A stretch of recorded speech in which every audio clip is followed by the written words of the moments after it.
There's much to discuss. Let's bring in our panel. Joining us from Beijing is Qinduo Xu. He's a senior researcher at the Pangoal Institution. Here with us in the studio is Dorothy Parvaz. She's a global politics reporter with ThinkProgress. From Dallas, we're joined by Merrill Matthews. He's a resident scholar with the Institute for Policy Innovation. And Suzanne Lynch is the Washington Correspondent for the Irish Times. Thanks to all of you for being with us. Qinduo, let me start with you in Beijing. Let's talk trade issues between the United States and China. The Chinese Vice Premier Liu He is in Washington for talks. What is the status of these talks right now? Because last we heard from the US ambassador, he said, quote, the two sides are very far apart. So where are we now? Well, I think, after this first round of contact between the two sides, obviously, which produced very little in the common for the two sides. But I think right now, for the second round of talks, I think they are going to touch upon something we can call substantial. I think the Chinese side, if you listen to the ambassador to Washington, he talked about, it is also a problem. The trade gap is also a problem for the Chinese side. China is not seeking, say, a trade surplus. So to sense, it gave me the sense that the Chinese side is ready to make some concessions in terms of narrowing the trade gap, as long as it is treated, the issue is treated fairly. Of course, it also requires the U.S. side to make a corresponding compromise in terms of trade with China. I think we might expecting some sort of an agreement, if not a complete solution to the disputes between the two sides. Merrill Matthews, when we look at this trade issue with China, there seems to be a bit of a confusing message coming out of the White House. Initially we heard from President Trump, he was very tough on China, taking a very hard line. Now we hear he's concerned about jobs at the Chinese technology company ZTE. So what's going on? Well, when you're talking about confusing messages coming out of Washington, that's sort of the status quo these days. We see a lot of that. But I think what Donald Trump is trying to do is to say he's willing to work with President Xi. I think President Xi's been very forthright in coming forward saying there's several things that they can work on. And Donald Trump recently tweeted in the last few days that he thinks we'll get to an agreement. He thinks there's a lot of movement here and that he's optimistic about it. And I am too. I think Donald Trump would like to have an agreement that he can then move on to other things. So I'm optimistic that some kind of agreement is reached. When you say optimistic, are you thinking of a long-term agreement, or will there just be something in the short term? I don't really know, but I'll tell you, Larry Kudlow, and full disclosure, I've known Larry for a number of years, is guiding that, as Nathan pointed out. Larry is a very smart economist. I don't know that President Trump will be taking all the advice Larry gives him, but Larry will be giving him good advice. So I hope they're able to come to an agreement, because Larry is kind of a free trade guy. He would like to be able to make sure that both countries are able to maximize their trade opportunities. Suzanne, what's your view on this? Do you hear a coherent strategy coming out of the White House? The short answer is no. I think what's very interesting about this, and Nathan referred to it earlier on, is that there are two camps, if you like, with the Trump administration on this: the protectionists like Pete Navarro and the more free traders like Larry Kudlow. But I think what's interesting here is that President Trump himself seems to be taking personal ownership of this issue. He announced on Sunday in that tweet about how he was reconsidering these actions, for example, against ZTE, and I think that took everyone by surprise. So we have a president who seems to devise policy quite instinctively, quite impulsively, be it in foreign policy, be it in trade. And I think, yet again, we're seeing a president who's kind of zigzagging on this. So it's very hard to read at this stage what kind of outcome we will see on this by the end of the week. And what about the political risks for the president? Suzanne, I mean, you look at the Chinese response, they have focused very smartly and very sharply on a key constituency of President Trump's. Those are farmers in this country. Absolutely, and this prompts perhaps that these U.S. agricultural exports will not be hit by this.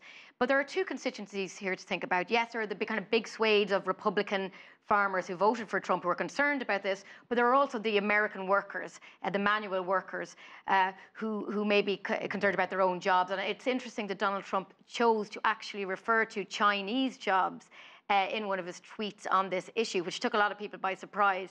of course, he is the president who talked about protecting American jobs, and not... That's not the message American workers want to hear. It's not. He went on to try and clarify that, right, saying that, you know, that U.S. jobs indirectly depend on this Chinese manufacturing. But yes, it's an interesting turn of phrase by a president who talked about U.S. jobs. Well, Dorothy, as Merrill just told us, confusing messages from the White House, that's pretty normal. We look at this tweet from President Trump. He said trade negotiations are continuing with China. They have been making hundreds of billions of dollars from the U.S. for many years. Stay tuned. Cliffhanger. Do you get the impression the president's a little bit out of his depth here, or does he know what he's talking about? Well, I mean, if he does know what he's talking about, he's doing a really good job of concealing that. I mean, we have to understand that this trade talks, these aren't happening in a vacuum. So this is at a time when the U.S. is trying to negotiate with, or maybe negotiate with North Korea. China is, of course, a big player in that.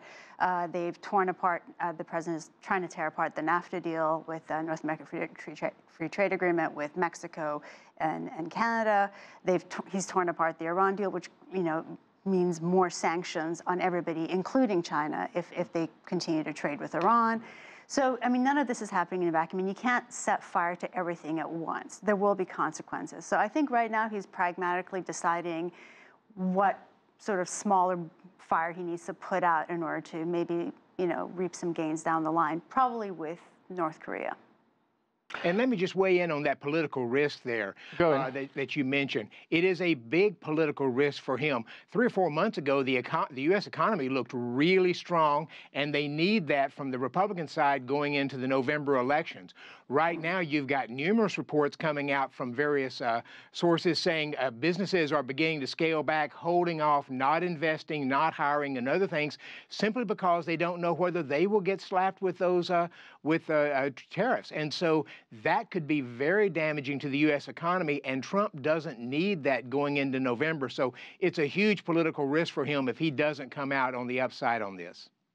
And Qinduo, if we listen to the U.S. Commerce Secretary Wilbur Ross, he was talking about, he was talking at the National Press Club, actually, about his expectations for this week's trade talks. Let's listen to what he had to say. It's difficult to handicap the outcome, but my hope is that the strong personal relationship between President Trump and President Xi will facilitate an agreement, just as it seems possibly to be doing relative to North Korea. One sure thing is that the president meticulously honors his campaign promises, and key among them is making our trade relations with China much more fair. So Qinduo, Wilbur Ross there is pinning his hopes on these talks being successful on the personal relationship between President Trump and President Xi Jinping of China. And we know that they do have a good personal relationship. So how important will that be to the outcome of these talks? I would say it's very important. I'm seeing the relationship, the personal relationship between the presidents is playing a very important role in facilitating the talks between the two sides. And you can see the direct involvement of the top leadership, either it's Xi Jinping or Donald Trump here. So that's, I think it is a very positive development in terms of making critical decisions. You know, some of the decisions has to be made by the top leaders instead of by, you know, the high-level officials. I think it's the same in China. It's the same in the United States right now. So yes, a good relationship, you know, between the two leaders is playing a very positive role now. All right, so much for the trade talks. Let's move on to the Middle East. Tensions still running high after Israeli troops killed almost 60 Palestinians, wounded thousands more. The UN Security Council held an emergency meeting on the violence. It was the deadliest day in Gaza for years. Let's listen to what both the Palestinian and Israeli ambassadors had to say. Such willful targeting of civilians is terrorism. In every meaning of the word. It is a grave breach of international humanitarian, human rights, and criminal law, and the obligation to protect civilians. Like any law-abiding country, Israel always ensures that when necessary, incidents are investigated by the proper authorities. But let me be clear, Israel will never apologize for defending our country. Dorothy, as we hear, there are two very different views of what happened at the Gaza-Israeli border there. And I'm wondering, when we see that kind of violence, when we see 60 people killed, thousands injured, is it time, can the U.S. really protect Palestinians? I don't think the U.S. is interested in protecting... not the U.S., rather, the UN. Palestinians. I mean, the UN can try, but as long as, the U.S. is a permanent member of the UN Security Council, they're going to have a really hard time. I mean, Ambassador Haley walked out on the Palestinian ambassador's talk. She didn't even want to hear what he had to say. And when defending the U.S. position, she said, who among us would stand for that kind of aggression at our border, which is a fascinating point, but taken only from the perspective of someone who can only imagine an American being in the position of an Israeli and not a Palestinian living under those circumstances as they have for decades, with just over a decade-long blockade, with no freedom of movement, with no rights, really. So I don't know why our ambassador wasn't imagining that possibility, but given that perspective being that of the U.S. and the U.S. being on the UN Security Council, I don't know what the UN could possibly do. We've seen vote after vote sanctioning the U.S. on this, and nothing's come of it. Merrill, the United States administration, for its part, is blaming this squarely on Hamas. Here's the U.S. ambassador, Nikki Haley, talking about it. Make no mistake, Hamas is pleased with the results from yesterday. I asked my colleagues here in the Security Council, who among us would accept this type of activity on your border? No one would. No country in this chamber would act with more restraint than Israel has. Well, I'm wondering, if you listen to those words there, Nikki Haley saying that no country can act with more restraint. How can that be described as restraint when we look at the number of fatalities, when we look at the number of people who were wounded? Well, the Hamas drives this.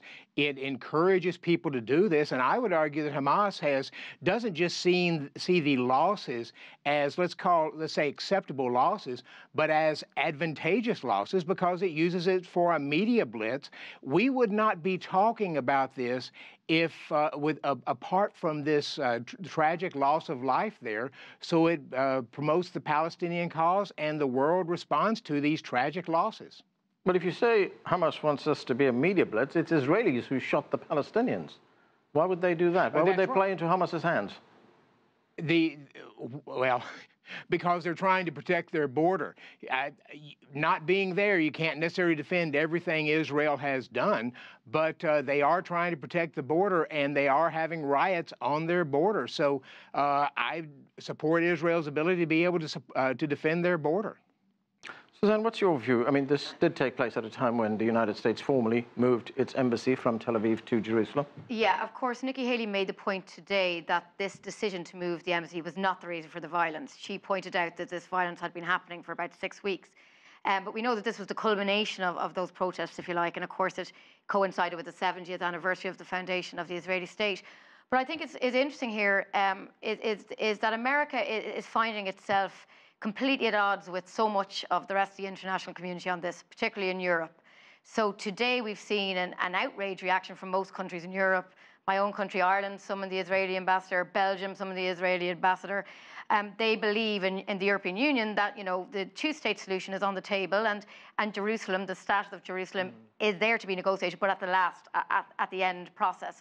So I do think it's another example of America taking its own route on a lot of foreign policy issues and not bringing a lot, not all, but a lot of the international community with it. Now, obviously, what's interesting is that Donald Trump does have the support from his own party and, of course, from a lot of senior Democrats on this. So I think the American public, are with him, and Congress really are with him. Chuck Schumer, for example, the most senior Democrat in the Senate, said on Monday that he supported the relocation. So I think the rest of Europe, for example, needs to accept that is the American view. It's just very different than most people's views in Europe on this issue. When you say, Suzanne, that the Americans have taken their own route, this is not just uniquely something that this administration has done. No, it hasn't, but moving the embassy to Jerusalem is something that they have just done, and they are, it's only 2 other countries, I think Paraguay and Guatemala, I think, are following the US on this. So it is absolutely quite a unilateral move in terms of of moving the embassy. That's a fact. Most other countries haven't done that because of the sensitivity around the issue. And when it comes, Suzanne, to international reaction to what we saw, how important a role can the Europeans play? Because they can't really take the place of the United States, can they? They can express outrage, but that's about it. Absolutely. I think you're right. I mean, the European Union has limited capabilities in terms of defence, in terms of foreign policy on this issue. You're right. And you're back to the issue about the UN and the UN Security Council and the power of America on this. And, you know, these kind of arguments have been happening for a long time. But, I mean, Turkey as well came out today. Erdogan, who happened to be in London, actually, reacted with outrage towards this. But I do think, you know, it's, as I say, it's just another example of Europe feeling just that it's going on a different path to America on a lot of foreign policy issues, particularly in the Middle East, considering what happened this week with the Iran deal also. Okay, good segue. We're going to talk about Iran, the Iran nuclear deal right now. Of course, the United States violated that deal by unilaterally pulling out of it about a week ago. Now, Iran and the European signatories, particularly France, Germany, and the United Kingdom, are trying to save that deal. They're trying to salvage it. The Iranian foreign minister has been in Brussels. He's been holding talks with the EU foreign policy chief, Federica Mogherini, as well as his counterparts from the United Kingdom, Germany, and France. The United States, for its part, has imposed more sanctions on Iran. In fact, it has declared that the president or chairman of the Iranian National Bank is now a terrorist. Dorothy, when we look at what's going on right now, can the Europeans save this deal, or is it very close to collapse? Well, if you take Federica Mogherini's line, it's on life support, right? Or intensive care, I can't remember which is that, something to that effect. But it is possible to save it from everybody I've spoken to. It's just a matter of how far the European countries, partners, are willing to go, as well as Russia, actually. Javad Zarif was meeting with, he met with officials in Moscow on Monday. Macron met with Putin today. So there's a flurry of activity trying to save it. But it's a matter of what steps European countries can take to shelter their companies from U.S. sanctions and the extent to which they'll be exposed to U.S. sanctions. But it can, from what I hear, it can be saved. It's just a matter of to what extent and whether the Iranians will feel like they're getting enough out of it to stay in the deal. Because again, they have been found by the IAEA to be complying with the sanctions all the way. I mean, with the terms of the deal, right, all the way. And yet, the U.S. pulled the plug.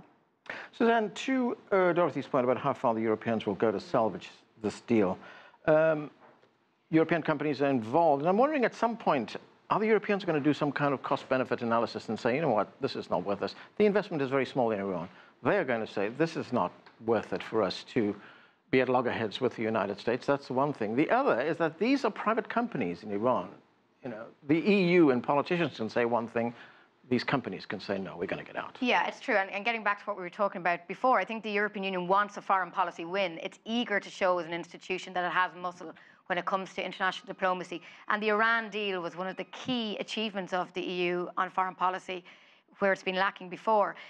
In saying that, I think what we're going to see now is a lot of technical discussion from the Europeans and from the EU ambassador here in Washington, trying to get maybe more of a delay on the sanction. You know, they've been given a wind-down period, a lot of these companies. So I think the key focus now is to buy more time to see if anything, you know, can be salvaged here. But you're right. I mean, the dollar, you know, there's a lot of issues about, you know, the US is holding most of the cards here. And I think the move today by the US administration to put sanctions on the central bank governor of Iran really reiterates and reminds people that the US is very serious about this. Of course, in the days and the weeks running up to this decision last week, there was a hope by the Europeans that the US would reconsider. We had a flurry of diplomatic activity with Macron, Merkel, and Boris Johnson coming here to Washington. And in the end, actually, the US decision was much more draconian than many people had been expected. They withdrew immediately and promised fresh sanctions. So it was worse than people expected. So I think people are trying to just absorb that at the moment. But, you know, as Dorothy was saying, keeping the Iranians on board here is crucial. A lot of people in Europe felt that Zarif was somebody they could do business with. And they're trying to keep him on board more, the moderate, to use that phrase, faction in Iran.